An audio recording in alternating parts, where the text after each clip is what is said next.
coming up, the brilliant Chloe Madeley. yeah. Hi. I am actually ovulating. Oh, you? Yeah. There you go. I wondered why you dry hump in the chair. I was like, calm down. When I was a teenager, I don't know if I should tell this story. Absolutely, anyway. yes, you should. Yeah. And I was like, Mum, I'm on my period. Do you have anything? And she was like, oh my God, let me look. And then my dad, oh, see, this is what I mean. Like, he'd taken some loo roll and he'd like wrapped it up really, really, really tight and like twisted it. And he was like, I made you this. And my dad was like, what? I thought it was a good idea. And she was like, oh, Richard, don't be so stupid.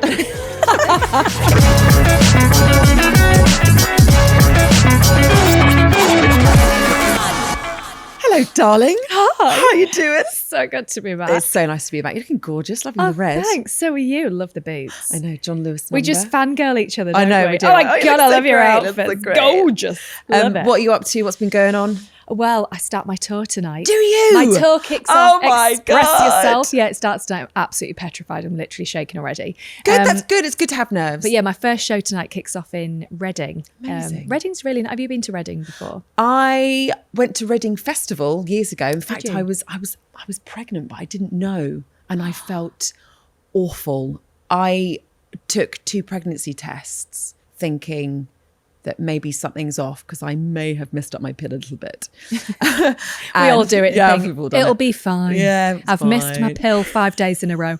It'll That's be what I fine. It's not going to did. happen to me. I I'm a missed it. responsible woman. I missed it for 5 days, and then all of a sudden I felt really rubbish. But so I was doing these pregnancy tests, and they were Right. both negative. And then really weirdly, as if nature, like my body was trying to tell me, like, get yourself to the doctor, I got really bad cystitis. Like when your kidneys or something, like it just, my whole body was in so much pain. So I went to the doctor. He said, but just to be sure, we'll do another test now. Right. So I was like, fine. I thought nothing of it.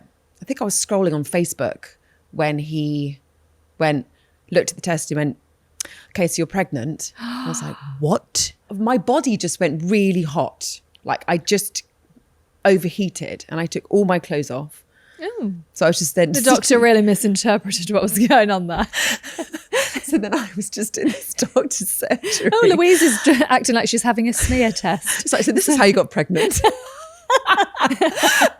So I took all my clothes off and he was like, do you want to lie down on the bed? And I was like, yeah, I think I need to. Boiling, like, you know, thinking everything in my head, like, what have I done in the last 10 weeks? I've had wine. I've been taking all these vitamins that maybe you're not allowed to have. Like as soon as you find out you're pregnant, you realize, right, I can't do that. Shouldn't do that. But I've done it all. And what were your family's reactions? Because I guess you'd be like 10 weeks pregnant, ready to have your 12-week scan imminently. Like 2 weeks later, we had our scan and then told the family over dinner. You mean tea? Breakfast, dinner and tea. For all the Yorkshire people out there, Louise means tea. And for all the southern people out there, That talk properly. I mean supper. I met a friend once. She was like, let's meet for dinner and at uni. And I was like, okay, cool. So then I turned up to the location we were meeting in Sheffield and sat down and I texted her. I was like, are you coming? She's like, yeah, we're meeting for dinner. And I was like, yeah, I'm here waiting. What's dinner for you? Well, breakfast, dinner and tea. Oh, dinner's lunch? Yeah. Oh, that's very confusing. Yeah, so I was there at 12 o'clock waiting for her in this restaurant. And like they're only just like sorting the napkins out. And I was like, I'm meeting a friend for my dinner. And she's Southern. So she was just like, you absolute head. Yeah. I'll see you at like 5:30 Wow. for dinner. I guess, but at school they call a dinner lady, and that's lunch. That is my point, right? Right, so okay. your dinner Never thought about that ladies before. are there at dinner time. I mean, this is a debate we could go on for hours, Yeah, but it's breakfast, dinner and lady. tea in Yorkshire. No. It's So- breakfast, lunch. Breakfast. You can't even say it. Breakfast, lunch, dinner, or breakfast, lunch, supper. What do you call it when you make like lunch boxes? You know, if you make your kids their lunch at school. Yeah. What do you call the boxes you put stuff into? A lunch box. So I call it a bait box. A what? Bait. A bait box, like fishing. Like a bait box, yeah. So I'd be like, get your bait boxes. But some of the stuff I say to my kids, like Yorkshire phrases, and they're like, what? Because obviously, like we live in Loughborough in Leicestershire. Yeah. So, and because my mum was Scottish and my dad was Irish, or dad is Irish, he is Irish. And like some of the stuff phrases I come out with, I'm just like, the kids don't understand a word of what they're saying or I'm saying. I don't understand kids these days, all the stuff that they're saying. Slang. One of the things, I don't know if you must have seen this because it's apparently worldwide, is the whole 6'7". 6'7". It's been banned. What? I think it's been banned from schools now to say 6'7". Oh, I'm going to start God. doing that now. My son said to me the other day, so Mystique came on. I had it on in my car. Mystique with a bum flex. Scandalous. So I was like, high five, showtime, Mystique with a bum flex. Yes. And I was like, ow, ow. And Bradley was like, Mummy, that's so cringe. Oh yeah, the word cringe annoys me. But he's never said that to me before. I was devastated. that quite a and I was bit. like, what do you mean it's cringe? And he was like, you are so cringe. And I was like, I am not cringe. And then he goes, Mummy, you're capping. Capping? Capping? I was like, capping what? What do you mean? I'm not putting a cap with driving to the dentist. What do you mean, child? And he said, that means lying. Capping is lying? Yeah. Oh, that's so cap. And then my sons keep going, yeah, bruh. What are you saying, bruh? Are they calling you bruh? No, but they're... Are they calling you bruh? I get called bruh. My 13-year-old let it slip the other day. He said mummy. He's not said mummy for a long time. He went mummy. And I was like, don't worry, like, yeah, we're in bruh. the kitchen. No one can hear you. And I was like, oh, you just said mummy. I love that. And he was like, shut up. I didn't, bruh. So I've got some slang phrases, Louise, and I Okay. want you to give me your interpretation. of Okay. what they are. I'll do my First best. one, bet. Bet. I know bet. Bet means yes. It does? Yes. Okay, for sure. Yeah, bet. Yeah. You're so cool, Louise. So cool. Ate and left no crumbs. I don't know why I'm saying it like that. I like Ate it. and left no crumbs. Can you say it in a southern accent? A London accent? South London, please. South London. Ate and left no crumbs. That's actually not bad. Thanks. I'm guessing that means they finished something. Used when someone does an exceptional job at something. I ate and left no crumbs. Yeah. I like that. Yes. So Okay. finish something. Yeah, Yeah. fine. Okay. Beige flag.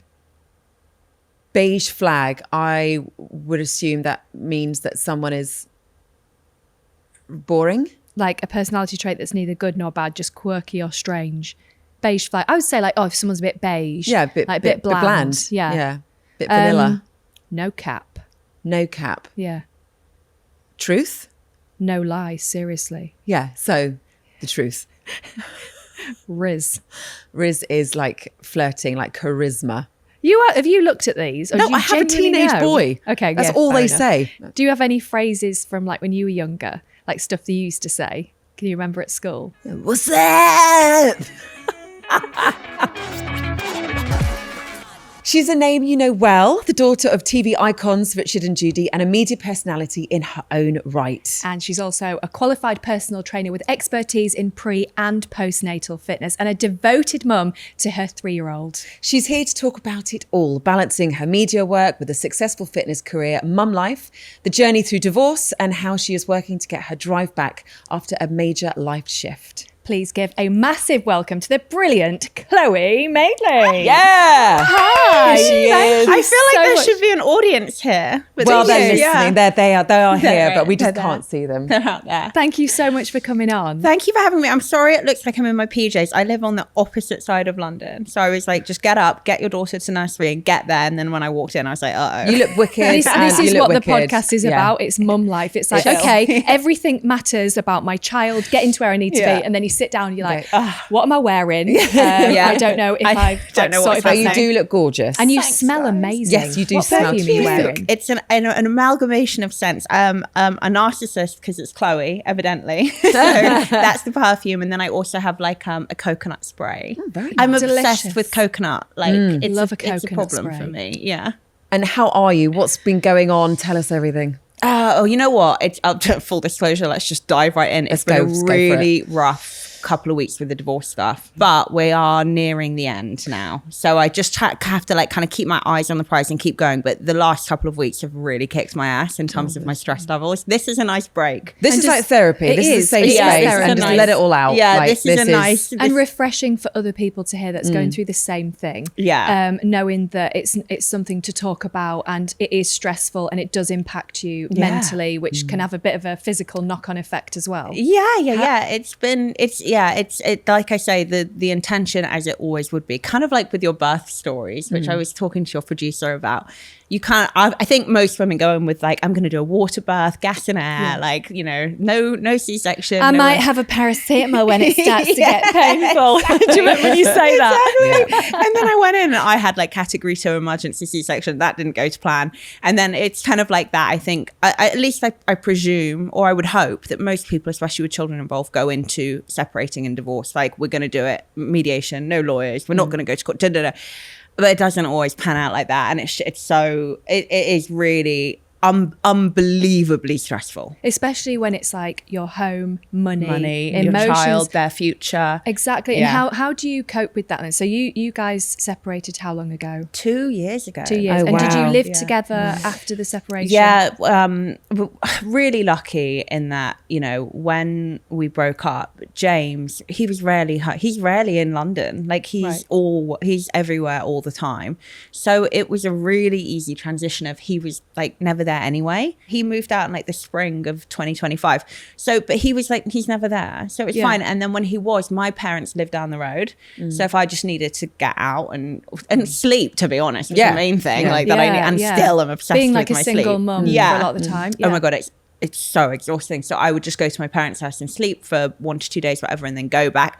Continuously? Well, yeah, full pop a night all out. Do you know what? Yeah. Having a nap. I'll see you on Thursday. It's Tuesday night. I mean, well, there were always naps during those days because I was just so exhausted.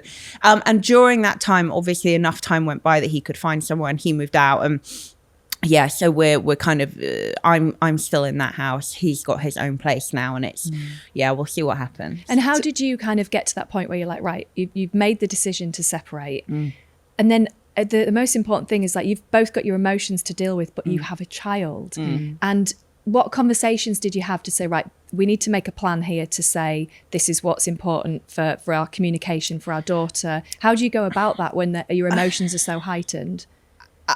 The reason that I decided to end the marriage was because I didn't want Bodhi to grow up in such a toxic environment.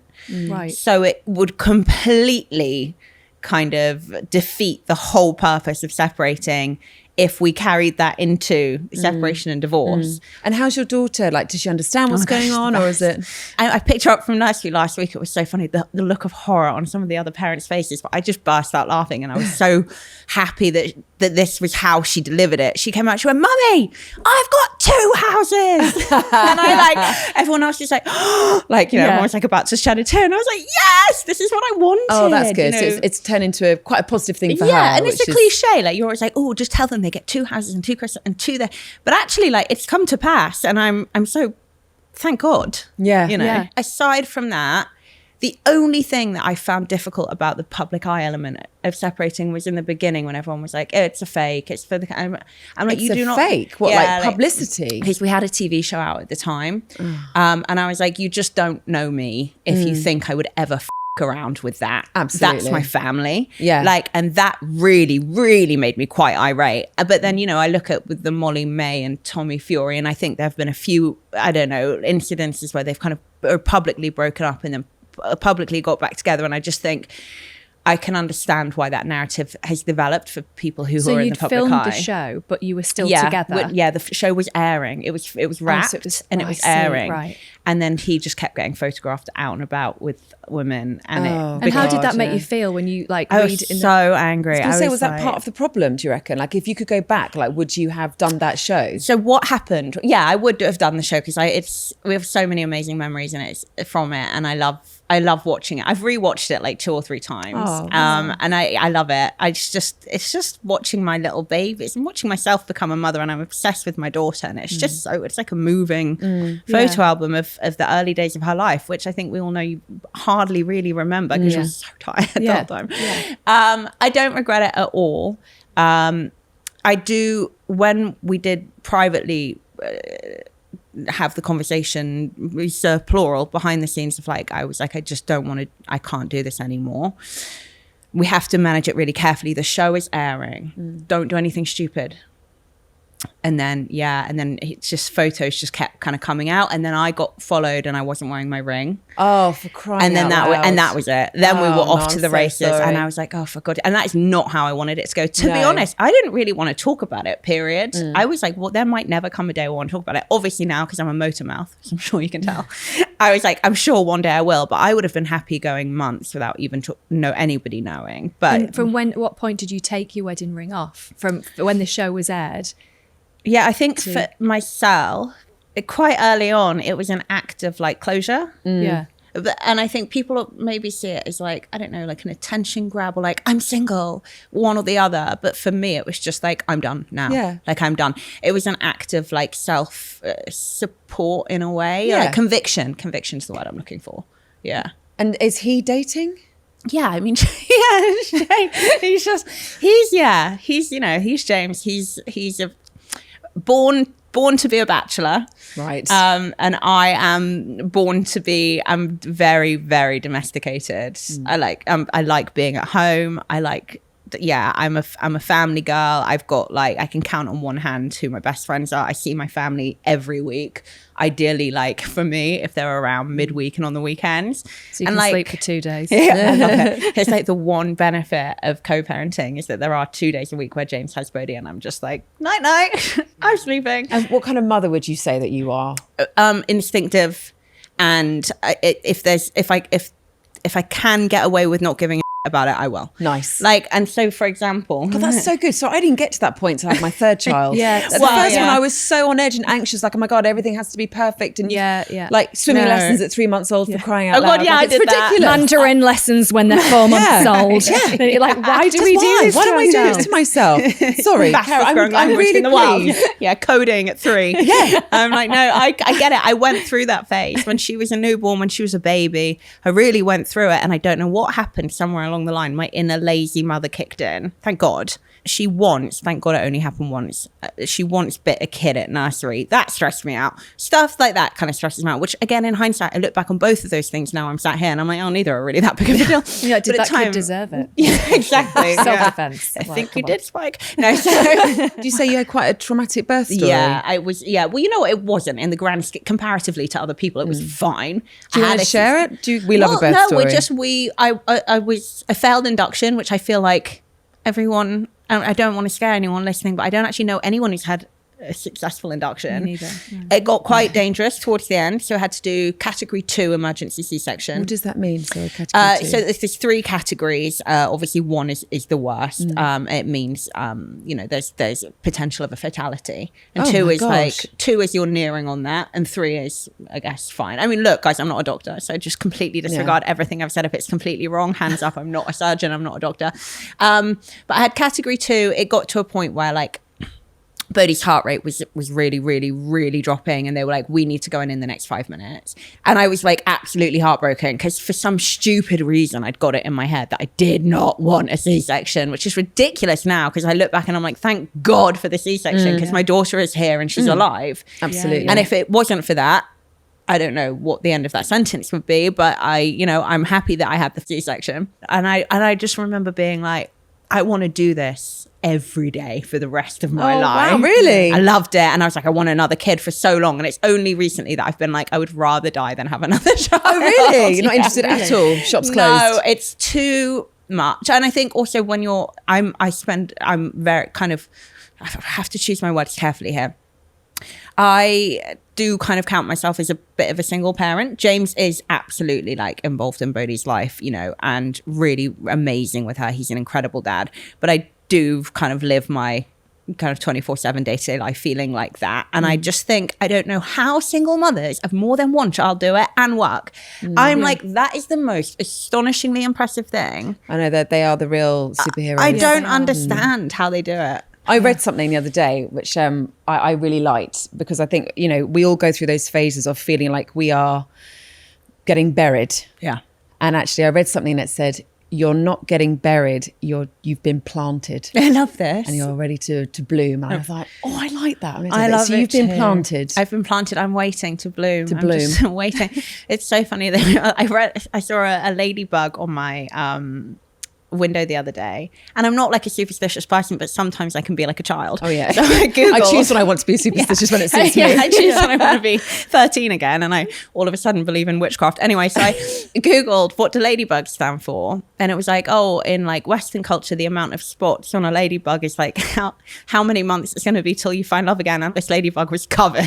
I was like, okay, so we're not done yet. We've got quite a while to go. So I'm going to be single for a while. I'm going to be single for a while, but I kind of know that because I feel like I'm very comfortable with the reality that unless it falls in my lap, I ain't going looking for it. I do not have the energy. Yeah. And there's lots of things going on. And it's like in London, I think, is the average age to have your first child is in your 40s. 40. That doesn't surprise me. No. Because all the men in London are boys acting like they're in their late teens and they're in their late 30s, and it's like, come on guys, let's level up. This is it. Like I tried to do the apps thing, and I was like, no, my WhatsApp is stressing me out, and those are people I actually want to talk to. Right, exactly.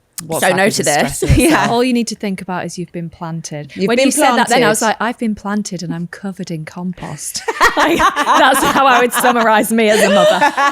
You're blooming, darling. Literally that. What was your childhood like with Mum and Dad, Richard and Judy? The best. Oh, I love that. The absolute bits. Honestly, like I born and raised in Manchester, which I'm so proud of. And my mum was from like working class Manchester. My dad, working class Romford, Essex. My dad was a very serious journalist from a very young age. Yeah, and then he met my mum, who was working at Granada, and you know, and then they kind of started doing like random bits of screen work together on was it Granada Reports, I think. And then they were on screen, and then This Morning got pitched. And at that point, they had started their affair. They were now officially together. When you said they did bits together, I was like, oh, yeah, they did. Richard and Judy doing bits. I'm sure they did. That's all I did. and they were, I think they were married. Yeah, they were married.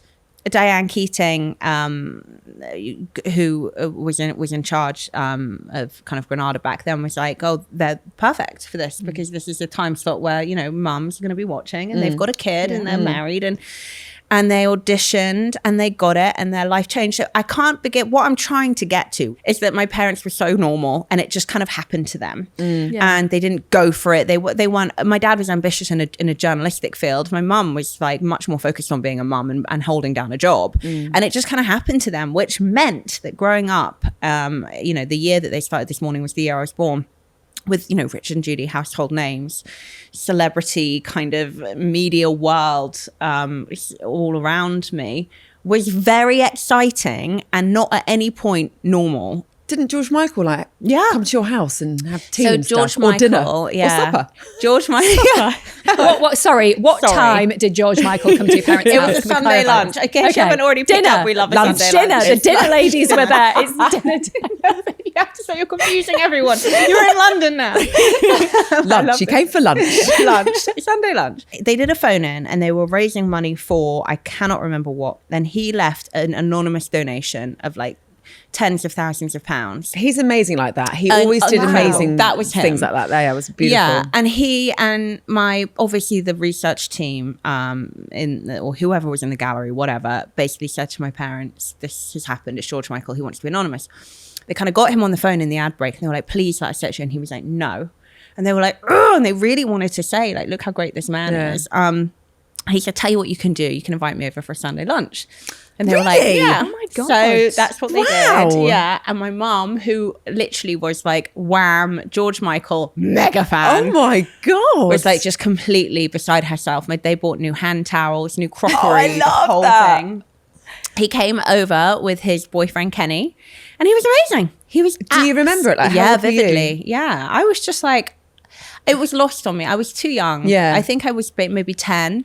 It was lost on me that the magnitude of the superstar in the room. Other than he was gorgeous and he was lovely to my brother and I, and it was great. I just remember they all drank a lot of wine and had a great time, and that was it. Can't believe. Oh my we used to have a gosh. lady come over for Sunday dinner, and she had one glass eye and arthritis. And we used to stand and get really excited when Edna was coming. And you're like, Edna. So George came, and we got new hand towels. Get really excited. Do you know when you stand on the stairs as kids because there's a visitor?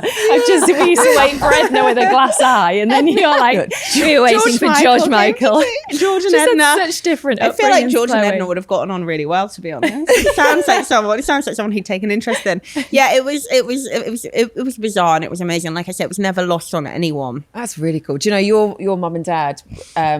It was the first TV show that I went on when I was 15. I love God, and 15. and I really want to find the footage, and there must be in the archive somewhere. But I went on there to have my haircut, live haircut. Yeah. And it Live was on the program. live on You had your TV. haircut. Had my haircut, God. and I was 15 years old when you're like very kind of like I was still at school and very aware of how I looked. Yeah.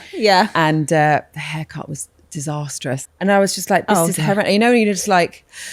Yeah, I really like it. Thank you so much. But your mum and dad were so kind to me because they must have seen or felt that I was just like, I hate what you've just done to me. Yeah, you just violated Live my on hair TV. live on TV. My first ever TV And they were nice to you about interview. it. And they were so, your mum and dad, even off camera, they were like, Yeah, they're. hey, Rose, it's okay. I honestly, I can't say it enough how kind he is.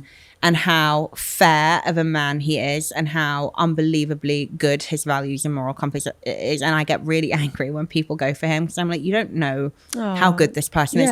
And my mum is like, I mean, she's, especially since I got pregnant, I mean, our relationship has just like catapulted into like just the most intense kind of maternal bond. And I don't think I'd be as calm and well adjusted to becoming a mother as I am had I not been living with them when I was pregnant and had my daughter.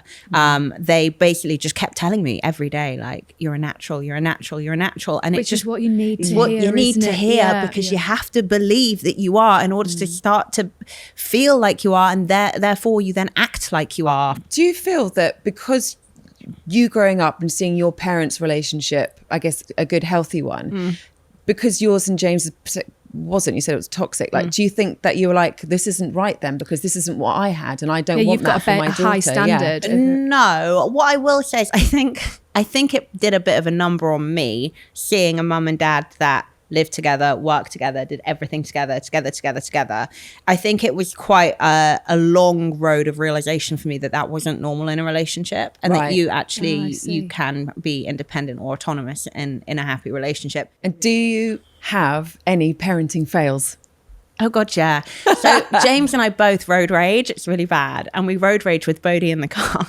So now Bodhi's got like our secondhand road rage. So like even if no one's doing anything wrong and it's awful when the window's open, she'll just lean out the window and be like, you stupid man. And I'm like, that's brilliant. She has, and people like look at her, I'm like, I'm sorry. I've got visions of like the in-betweeners, you know, where it's so funny. So that's the main one at the moment that we're trying to, I mean, it's too funny, you know, and it's so funny that you can't even. And do you have to say to James, you know, like if you've been in the car and you're like, oh, I accidentally said and she heard me and she's repeated it, because she'll go to his house and he'll be like, where did you learn that from? Your mother. And if he says something, do you have to like communicate that with each other? No, James and I swear like troopers. Like my parents swear like troopers. I mean, it's really bad. If Bodhi ends up having a potty mouth, it's more likely my fault. And I don't really care if James has got a problem with it. I do wonder though, if like my mum never swore ever, like she still doesn't. but it made me want to swear more. Yeah. I think. Whereas myself and my husband, like, you know, if a swear word comes out, we won't be like, yeah, because we don't want to make it a big deal. Yeah. We'll just say it, and it's just that's the thing. Bodhi's never said a swear word. There you go. Never. Stupid man. Yes, that's her new thing. Stupid man. I mean, let's be honest, she's not wrong. Generally. Yeah, I was going to say it's probably well deserved. But no, that's it. She's never said anything else, and I do half wonder if that's not because it's just completely normal, and I don't think she understands like the kind of, I guess, the punctuation of a swear word. I think it's still kind of a bit lost on her. Your dad has said something, so we're going to play a clip for you to watch that your dad said about you. I was telling Kate earlier that when we had our fourth child, I mean, Judy had 2 by her first marriage, and then we had a little boy called Jack, and then Judy got pregnant very quickly again. It was an accident. Classic dad. Sorry, Chloe, but you were, and you know it. And I remember a Saturday, about 21 to 22 weeks in, Judy had had the test, and the phone went downstairs. I was still in bed, and she picked it up, and I heard her just sort of almost scream with excitement, and she came running up the stairs, bum, bum, bum, bum, into the room, and she said, "It's a girl." And now, if there had been gender parties back then, we would have had one that night. Oh, is that lovely? Is he? I mean, how does that make you feel when he just says that? That's the thing. So it was all over the press when he said which he said multiple times and in public and in private. So it's no surprise to me that I'm a mistake. I'm a mistake, and they always say a very happy mistake. What was the age difference between you and your brother? How many months? It is 14 months. God, so they were back on it quick. Yeah, quick. Yeah. Judy guys. Judy had the ovulation horn, and Richard was all over her like a rash. Oh my God, Judy's. That is such a real thing that I've only discovered since being single. Because I don't know what it is, right? Maybe because I was in like a really long-term relationship, married. I don't know what. Oh my God, do I know when I'm ovulating now? Oh yeah, I'm like, horn, oh it's dear. like, I walk into the gym and I'm like, okay. Yeah. Be calm, be cool, don't look at anyone. As you like twerking and bench press. It's awful. I'm ovulating, lads. I actually kind of love it. Like now I'm single, I'm like, I kind of love it. But I don't remember it happening when I was in a relationship. Anyway, moving on from that. Let's move forward from that. What was it? Oh, I don't even know what other funny, we're ovulating. We can't think straight. I am actually ovulating. Oh, you? Yeah. There you go. I wondered why you dry hump in the chair. I was like, calm down. What are you doing, hun? Honey, okay. Should we have a water break? Are you dating at all? Are you on any apps or anything? No, I don't.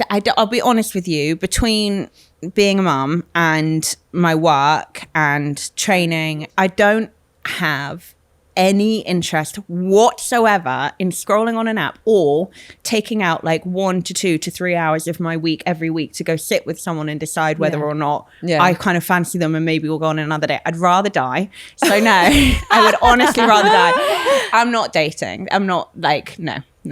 Yeah, no, that is very relatable. What's that organic meeting? Like, how did you meet James in the first place? Was that like an he organic slid into my DM? Oh my God. He slid right in. Yeah. Okay. If I look back all the way from now to when I was 16 and got my first boyfriend, I've never traditionally like dated. I've always like met guys, fancied guys, started hooking up with guys, and then I'm in a relationship. Yeah. And that's well, just you my are pattern. fit, so you know. Oh, but thanks. I don't feel it. What did Richard and Judy think of him? They love him. Everyone loves James. Everyone loves James. He's charming. He's a performer. He's the guy you want in any and every room. And my family, you know, they just really support. They support what I needed to do, and they understand why. So yeah, they're great. But the second, like you say, some interviews, if he gives his narrative and you're sat there going, excuse me, that's Shut not how it up. happened. But you can't say anything because it's an interview like on TV or in the paper. Yeah. I find it frustrating when I hear sentences come out of his mouth like, oh, we just stopped getting along on like podcasts and stuff. And I'm like, don't say that because that is not no. So that really, really kind of rubs me up the wrong way because I'm like, no, it was bigger than that, and that's okay, so that's kind of what annoys me. I'm like, just say it was awful, which it was, and let's just chalk it up to that and crack on. What other funny things has Richard said? Dad, I'll tell you something that he did which is hilariously funny. When I was a teenager, I don't know if I should tell this story. I'm going to tell it anyway. Yes, you should. Yeah. I remember going into my parents' room one night. I mean, you guys have mostly female listeners, so I'm sure this is fine. And I was like, Mum, I'm on my period and I don't have anything. And it was late. It was like midnight. And I was like, I don't have anything. And I'm like, do you have anything? And she was like, oh my God, let me look. And at this time, she'd had a hysterectomy. Like she was, but obviously, like, you know, she's just an older woman. She's like, let me look. Let me see if I can see what I've got around here. Lend you a tenner. Yeah, exactly. I'll lend you a tenner. Love it. It's so funny.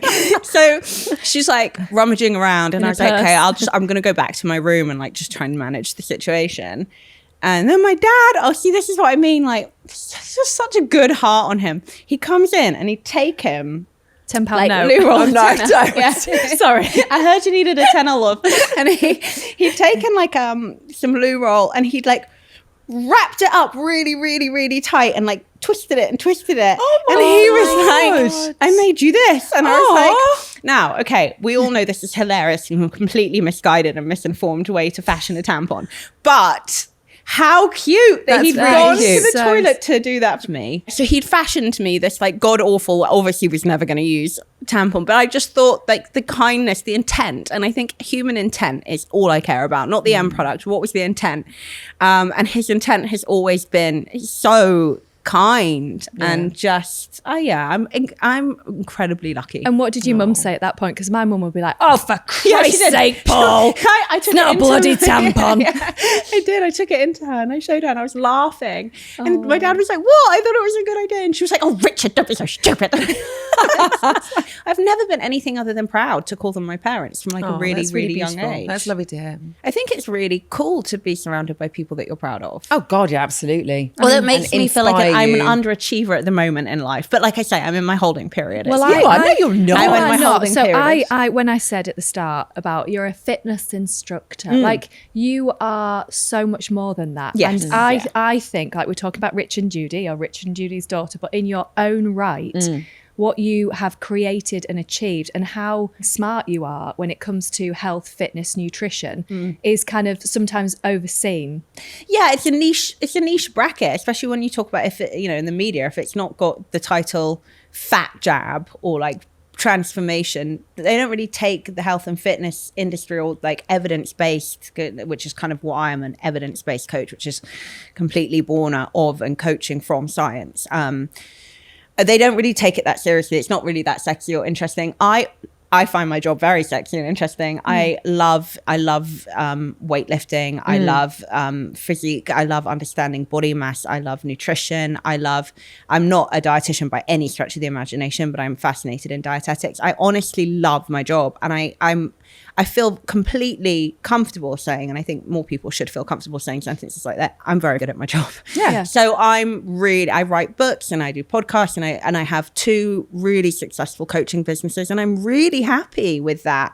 And I do think, I will say this, that in choosing to come away from the public eye, being surrounded by people like my parents and my ex-husband, you do kind of develop maybe a little bit of a complex that you're not doing enough, that you're not impressive enough, that you should be doing more bigger things on bigger stages. And actually it just, me and my mum talk about this because we share in this, it just doesn't make us happy. So you do have that kind of weird narrative, but actually I'm miserable when you know, people are writing about me, and whenever I see a paparazzi photo of me on the Mail online, I'm like mortified. So I'm like, actually, it's fine. What advice would you say, in a nutshell, couple of points to people listening going, oh, I want to lose weight. I'm worried about Christmas because I'm going to gain like half a stone. So the biggest kind of, I guess, hurdle in the way of my clients getting in shape, and this is the more important part, staying in shape, because everyone's been in the best shape of their life once before, you know, if not more times, is restrictive dieting.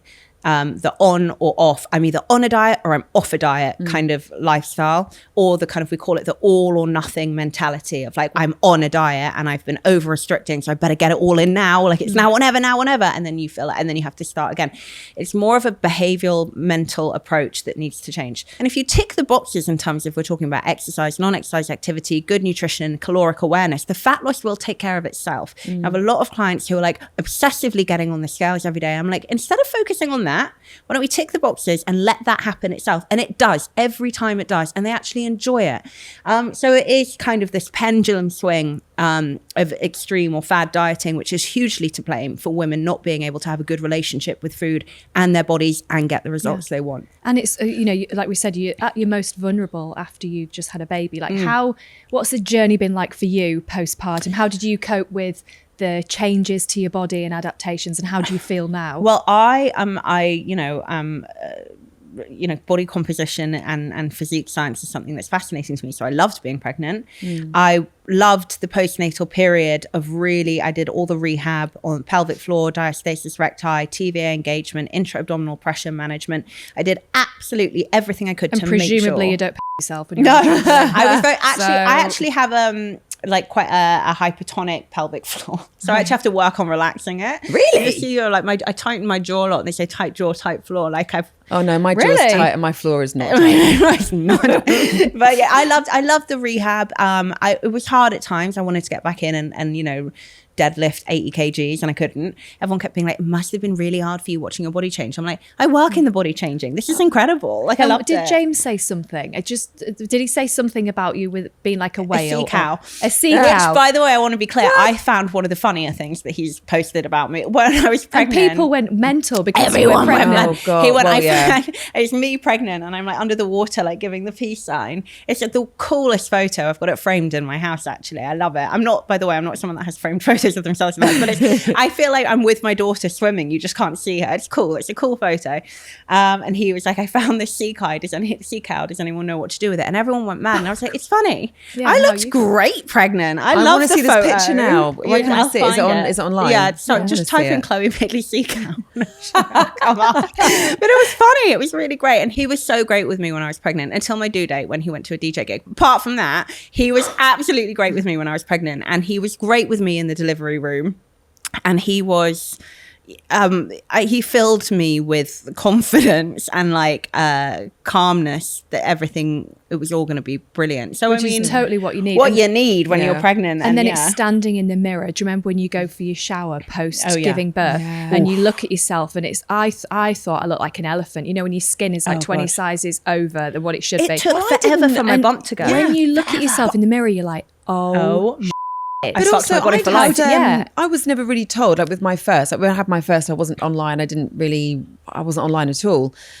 And I stupidly thought that your tummy just goes back to normal. Well, two of my friends told me that it did. Oh my gosh. If I'd had a vaginal delivery, I'd be like, you sort that out before you leave I remember being on the gas and air being like, will you stitch me up a bit tighter? And looked at my husband as if like, I'd be like, give me a designer vagina while you're down there. I wasn't sewn up at all and I should have been. I think what really helped as well was I did start doing all the rehab work 2 weeks postnatally. So 2 weeks and then I went in and immediately doing those exercises and starting to engage your transverse abdominis and work on diastasis and everything, and also just learning how to hold yourself properly again, because you lose and that sensation you lose, don't you? Oh my God, it took me, I could not believe as a PT how long it took me to engage my core again. I mean, over a month. It was crazy. I got a mummy makeover and a woman came to the house and she basically was like, let me check your pelvic floor. And my dad was making drinks in the kitchen and she was literally fingering me in the front room. I was doing squats with no pants on, with my physio's fingers inside me, all the way down, all the way up. Thank you so much for coming on. We've loved you here. You've been so relatable and so open with us today. Thank you. And to everyone listening and watching, thank you. The support has been incredible and we don't take a second of it for granted. Absolutely. Now, if you've enjoyed this episode, please do hit subscribe on YouTube and follow or rate the podcast on your favourite app. It really genuinely helps us grow and keeps us going and brings on brilliant guests and deliver the kind of honest, relatable conversations you come here for. So thanks again and we'll see you next time. Ta-ra! Ta-ra!